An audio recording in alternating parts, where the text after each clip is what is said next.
أعوذ بالله من الشيطان الرجيم. بسم الله الرحمن الرحيم.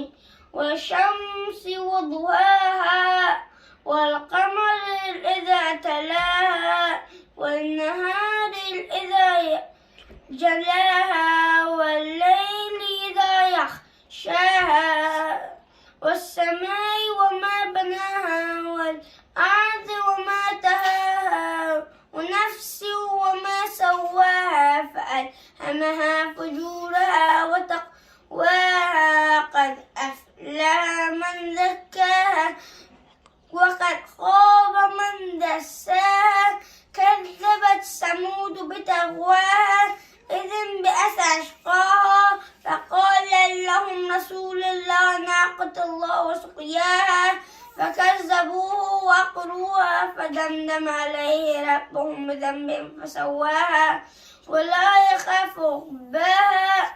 صدق الله العلي العظيم. Thank you so much for that beautiful recitation. Welcome everyone to the Al-Zahra Islamic Center Ramadan program. We're on our 7th night. If you want your child to be featured at the beginning of our future programs, head to alzahraislamiccenter.com, upload the recitation video, and if you can keep it under 3 minutes, inshallah, we'll have them featured in the future. 2 big announcements today, things that we're working on. One is a building update announcement, what the building looks like, where is it, what's the inside, outside. We raised enough to secure it, but what do we need as far as renovations? We're going to list all those items out before we start doing our fundraisers, so you can see what your money is going towards, where it's gone so far, and how much more we need.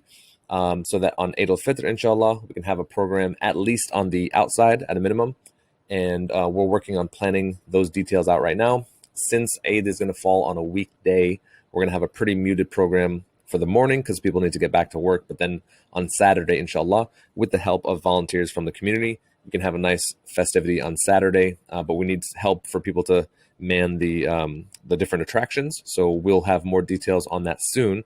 But for tonight, we're going to have Dua Iftitah by Abather Alhalwachi and a clip of the day from Sheikh Muhammad Al-Hili, 7 ways to get your du'as answered quickly. It's about an 8-minute clip, and we're going to have a clip of the day all the way up until Friday when Sheikh Jihad Ismail gives us a lecture on the shahadat of Lady Khadija. So enjoy the show, and we'll see you again soon.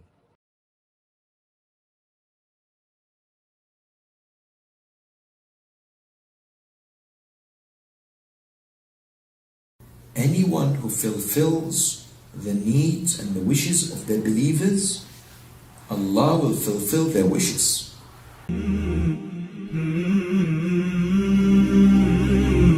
Asking others to pray for ourselves and the fulfillment of our needs is highly recommended. Specifically, certain examples of people. Those who are ill. The Sabbath Imam says, when you go and visit someone who's ill, ask them to pray for you, because there will be no one in that setting whose dua will be more answered than the person who is ill, than the person who's suffering with ailments. You have, for example, parents. If your parents are still alive, ask them to pray for you. Lady who's about to give birth, in labor, her dua is what? Answered by Allah. Someone whose heart is broken, because the Hadith al-Qudsi says, Ana عند المنكسرة قلوبهم. I am with those whose hearts are broken. Hearts broken because of injustice. Hearts broken because of wrongdoing. Not hearts broken because a lover has left them. There's a difference. So when that person is there, ask for dua. Or someone who's gone through oppression and injustice, like a yatim or a poor person. Their dua maybe will be answered by Allah subhanahu wa ta'ala. These are examples of people. And as well, if your parents have passed away, to go at their grave and to ask Allah at their grave. The narrations of the Ahlul Bayt says, at the grave of the parents, dua will be answered as well. Many other examples exist, but there is a very important deed that will end with. This is key for qada'ul hajat. And that is what? And that is fulfilling the needs of others. If you want God to give you what you want, you have to be His agent in fulfilling the needs of others. Meaning what? Servitude. Meaning helping people in need. or those who come to ask you for assistance and want some relief. Sometimes when we are given this opportunity, we think of it as doing a favor to that person, isn't it? When someone comes to us asking for help, for example, I may be fixing their dunya, but they're fixing my akhirah. It is a gift from Allah that someone asks you for help. It is an opportunity to serve, yes. Indeed, we are told this is a very critical, important prerequisite, yes, that the believers need to demonstrate in order that the Almighty subhanahu wa ta'ala gives them what is good for them.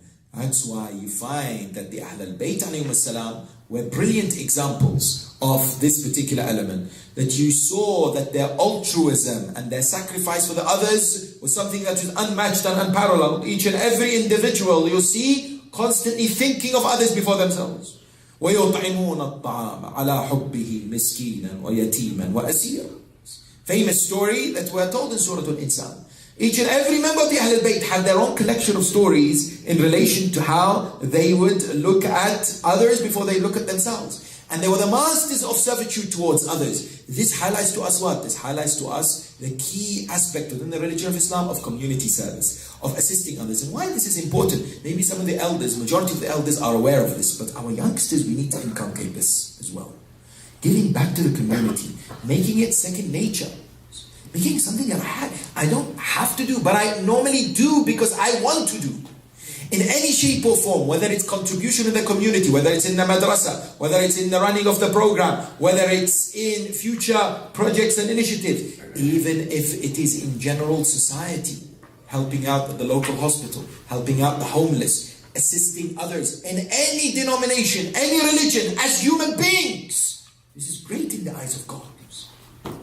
Sometimes people wonder, why? I'm sitting at home and I'm asking and asking and asking, and I keep asking and I don't see fruits and results. We need to get out there. We need to get out there and do and walk the walk, not just talk the talk. That is very, very important. That's why someone came to Imam Ja'far ibn Muhammad al-Sadiq salawatullahi wa salamu alayhi.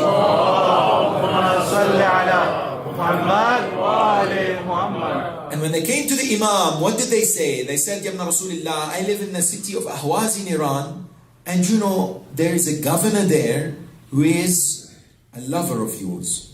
And he has my name on the register of those who have to pay a lot of taxes, and I just can't afford it. I'm heavily in debt. Can you do something?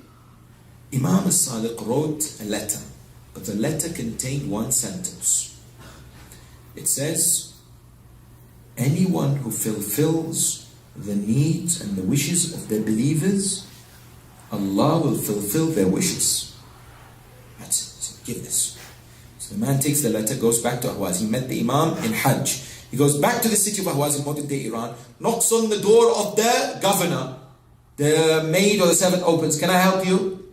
He says, I have a letter from Sadiq Ali Muhammad.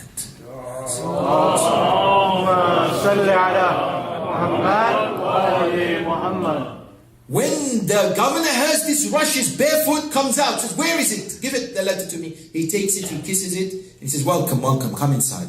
He sits him next to him, he opens the letter, finds it has only one sentence. He understands that this man has come with needs. He has needs. So he asks him, what is it that you need me to do? He says, look, I'm heavily in debt, and I'm one of those who have to pay a lot of taxes to you. Can you help, reduce the taxes? He asks for the book that contains the names of people who have to pay. He comes, he takes saliva, and he rubs out the name of this person. Then he says to his servant, he says to me, bring to me half of my money that I have in this house. Then he says, you're sitting on this quite expensive rug. This is also for you.